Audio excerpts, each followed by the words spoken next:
Hello dear learners, welcome to the e-lecture on tips for effective public speaking. Public speaking is a topic of your subject 1009, that is Communication Skills in English Lab. We have already studied and discussed what is public speaking. In today's e-lecture, we will talk about what are the methods of public speaking and what are the tips for effective public speaking. My name is Dr. Vinita Kumawat.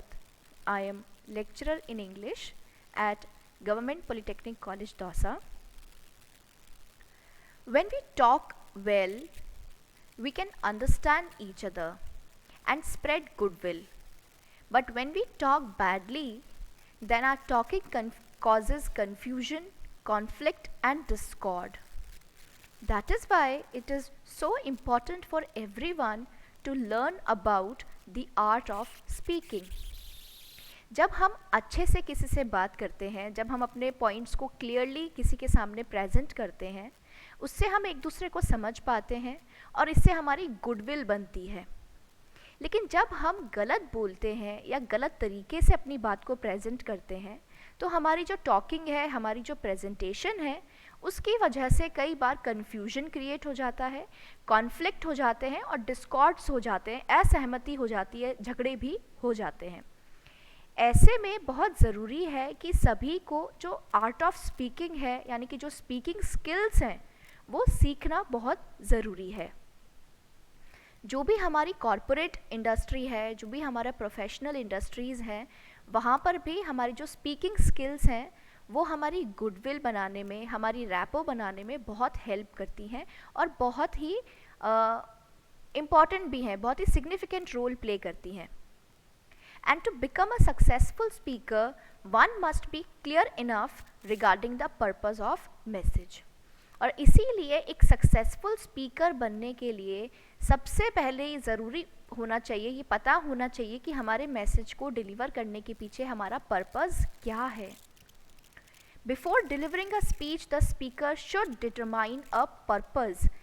Speaker को speech deliver करने से पहले अपने purpose को identify करना, determine करना बहुत ज़रूरी है कि उनका स्पीच के पीछे पर्पस क्या है. वो किसी को मोटिवेट करना चाह रहे हैं या किसी को इंस्टिगेट करना चाह रहे हैं या वो किसी को अपने बारे में कुछ अच्छा इन्फॉर्म करने जा रहे हैं, तो उनका पर्पस क्या है.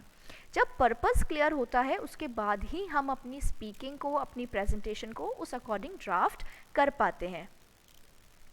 The content, its organization, the language and the mode of delivery must facilitate to achieve the purpose. जो भी हमारी प्रेजेंटेशन का कंटेंट है, सब्जेक्ट मैटर है, हमने उस कंटेंट को किस तरीके से ऑर्गेनाइज किया है, हमने किस टाइप की लैंग्वेज यूज़ करी है और हम डिलीवरी के लिए कौन सा मोड यूज़ कर रहे हैं, ये सब हम उसके बाद ही डिसाइड कर सकते हैं जब हमने अपने पर्पस को डिटरमाइन कर लिया है, अपने उद्देश्य, अपने लक्ष्य को आइडेंटिफाई कर लिया है. इसीलिए जो पब्लिक स्पीकिंग है या जो स्पीकिंग स्किल्स हैं, वो इतनी इंपॉर्टेंट होती हैं बिकॉज बहुत टाइप की स्पीचेस होती हैं और सबका अलग अलग मोटिव होता है, अलग अलग पर्पस होता है. तो जब हमें पर्पस पता होता है, देन ओनली हम हमारी स्पीच को उतना इफ़ेक्टिव बना सकते हैं. So let's move forward. Now first of all we will discuss the methods of public speaking. Every time speaking is a unique experience. Speaking एक ऐसा एक्सपीरियंस है जो हर बार यूनिक होता है, हर बार कुछ अलग होता है. Sometimes we speak as per sudden emergence of a situation and we quickly tie together all the facts. Sometimes ऐसी सिचुएशन आती है जो कि सडनली अराइज हुई है, सडनली कोई सिचुएशन क्रिएट हुई है और हम तुरंत कुछ फैक्ट्स को एक साथ जोड़कर और अपनी स्पीच बोलते हैं. On the other hand, some speeches are delivered with enough groundwork. वहीं दूसरी तरफ कुछ स्पीचेस ऐसी भी होती हैं जिसमें हमने काफ़ी ग्राउंड वर्क किया होता है, काफ़ी बैकग्राउंड रिसर्च किया होता है और उसके बाद हम उसे डिलीवर करते हैं. So there are 4 basic methods of presenting a speech. किसी भी स्पीच को प्रेजेंट करने के 4 बेसिक मेथड्स हो सकते हैं. Number 1 is reading from a manuscript. आपने कोई स्क्रिप्ट लिख ली है और आप उस स्क्रिप्ट को रीड कर रहे हैं. तो एक तो हो गया सिंपली रीडिंग, कि आपने अपना पूरा जो स्पीच है उसको राइटिंग में ले लिया है, उसको लिखित में ले लिया है, और अब आप उस जो आपने राइटिंग में लिया है उस स्क्रिप्ट को ही रीड कर रहे हैं। Number 2 is speaking from memory. आपने हो सकता है कुछ ग्राउंड वर्क किया भी हो, या सडनली अगर आपको बोलने को कहा गया हो तो आप मेमोरी से कुछ याद करके बता रहे हैं, तो स्पीकिंग फ्रॉम मेमोरी, जिसमें आपके पास कोई नोट्स नहीं होते हैं और मोस्ट ऑफ द टाइम हम मेमोरी से ही चीज़ों को कलेक्ट करके उनको प्रेजेंट करते हैं। Number 3 is delivering in an impromptu manner. Impromptu manner का मतलब होता है ऐसी स्पीच जिसे प्रेजेंट करने के लिए आपको बिल्कुल भी वक्त टाइम नहीं दिया गया हो, और ऑल ऑफ ए सडन आपको खड़ा होकर कह दिया जाए कि आप इस बारे में कुछ कहिए, या अपने कुछ ओपिनियंस बताइए, आप कुछ बताइए, आप कुछ बोलिए, प्लीज़ से अ फ्यू वर्ड्स। तो ऐसी सिचुएशन जब हम पहले से अवेयर नहीं होते हैं, या हमें पहले से पता नहीं होता है कि हमें बोलना है और सडनली हमसे बोलने को कह दिया जाए, तो उस टाइम पर जो हम स्पीच देते हैं उसे कहते हैं impromptu speech, which is a speech जिसके ऊपर पहले से प्रैक्टिस नहीं किया गया हो, जो कि प्रिपेयर्ड स्पीच ना हो। And number 4 is speaking extemporaneously. Extemporaneous speech का मतलब होता है ऐसी स्पीच जिसे भी ऑल ऑफ अ सडन हमें टॉपिक दिया जाता है बोलने के लिए, लेकिन इम्प्रॉम्प्टू और एक्सटेम्पोरेनियस में इतना सा फ़र्क है कि इम्प्रॉम्प्टू के लिए जहाँ बिल्कुल वक्त नहीं दिया जाता है, एक्सटेम्पोरेनियस के लिए आपको पहले टॉपिक बताया जाता है और उसके बाद उस टॉपिक को प्रिपेयर करने के लिए 5 मिनट से लेकर आधे घंटे से लेकर 1 घंटे तक का समय दिया जाता है। इट मीन्स एक्सटेम्पोरेनियस में आपके पास इनफ टाइम होता है कि आप उस टॉपिक पर अपने जो भी थॉट्स हैं उनको रिकलेक्ट कर सकें और उनको ऑर्गेनाइज कर सकें अपनी स्पीच को डिलीवर करने से पहले। लेकिन इम्प्रॉम्प्टू का मतलब होगा कि ऑल ऑफ ए सडन आपको, जब आपको टॉपिक भी नहीं पता है, आपको कुछ नहीं पता है और आपको कह दिया जाए कि आपको कुछ बोलना है। इट मीन्स इम्प्रॉम्प्टू एक ऐसी स्पीच होती है जिसकी प्रैक्टिस नहीं हुई होती है, जिसके लिए प्रिपरेशन का हमें कोई टाइम नहीं मिलता है। So these are the 4 methods of public speaking. आपको ये ध्यान रखना है कि हर टाइप का जो मेथड है वो कभी ना कभी किसी ना किसी सिचुएशन के लिए बेस्ट हो सकता है, लेकिन कुछ सिचुएशंस ऐसी भी होती हैं जहाँ पर हम इन चारों का ब्लेंड यूज़ कर सकते हैं, या 4 में से किन्हीं 2 का, हम कोई भी 3 मेथड्स को यूज़ करते हुए अपनी स्पीच को डिलीवर कर सकते हैं। Now let's move forward with tips for effective public speaking. Public speaking क्या है, कैसे होती है, क्या मेथड्स हैं, वो हमने समझ लिए हैं। Now we will work upon effective public speaking. अब हम बात करेंगे कि हमारी पब्लिक स्पीकिंग को हम इफेक्टिव कैसे बना सकते हैं। So following are the do's and don'ts to present ideas in a persuasive and compelling way. यहाँ पर कुछ मैंने आपको हिंट्स दिए हैं, कुछ आइडियाज़ दिए हैं जिसको फॉलो करके आप अपनी स्पीच को परसुएसिव बना सकते हो, कंपेलिंग बना सकते हो कि लोग आपको सुनने के लिए मजबूर हो जाएं, आप जो कहना चाह रहे हैं लोग उसको ध्यान से सुने। ऐसा करने के लिए आपको कुछ टिप्स को फॉलो करने की ज़रूरत है। So number 1 is when you are called upon to speak there will usually be applause.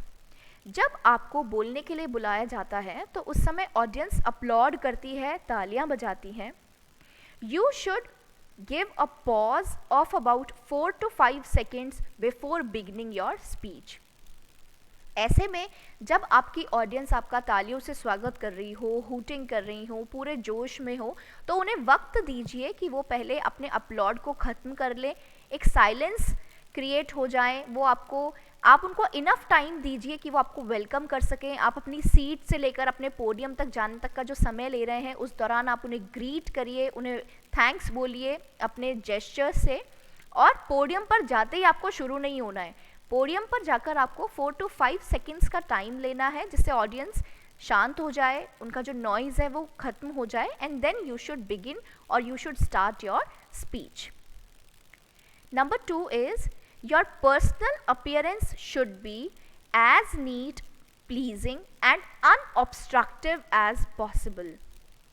आपकी जो पर्सनल अपीयरेंस है, आपने जो कपड़े पहने हैं, आपने जो बाल बनाए हैं, आपके जो नेल्स हैं, आपके जो शूज़ हैं एट्सेट्रा, आपके जो भी क्लोथ्स हैं, वो सब नीट होने चाहिए, साफ़ सुथरे होने चाहिए।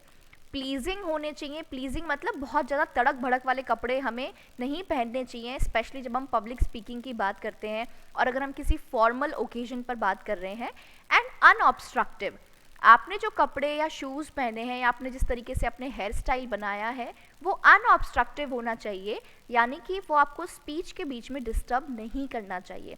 हो सकता है आपने एक इतना लॉन्ग ड्रेस पहना हो, स्पेशली फीमेल्स ने, कि आप जब चल रही हैं तो वो आपका जो लॉन्ग ड्रेस है वो अटक रहा है, बार बार आपके शूज़ या स्लीपर्स या सैंडल्स में उलझ रहा है, या आपके जो हेयर स्टाइल है, आपने अगर ओपन हेयर किया है और आप किसी कूलर या किसी एसी के सामने खड़े हैं तो बार बार एयर से आपके बाल फ्रिजी हो रहे हैं, फेस पर आ रहे हैं, तो इस टाइप की चीज़ों का हमें बहुत ध्यान रखना चाहिए। You need not be expensively dressed but your clothing needs to be pleasing to the eye. Pleasing cloth से हमारा मतलब ये नहीं है आपको बहुत एक्सपेंसिव ड्रेसेस पहननी चाहिए, नहीं, बात यहाँ एक्सपेंसिव क्लोथ्स की नहीं हो रही है, बात हो रही है कि आपके जो क्लोथ्स हैं वो प्लीजिंग होने चाहिए, कंफर्टेबल होने चाहिए, जो पहनकर आप खुद भी कंफर्टेबल फील कर रही हो और आपको देखकर सामने वाला भी कंफर्टेबल हो।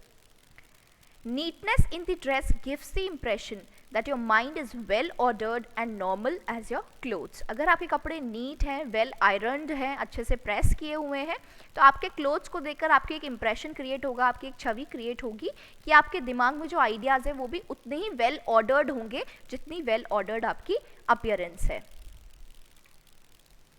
Number 3 is eye contact with your audience is of immense importance. Audience के साथ आई कांटेक्ट रखना बहुत ज़रूरी है।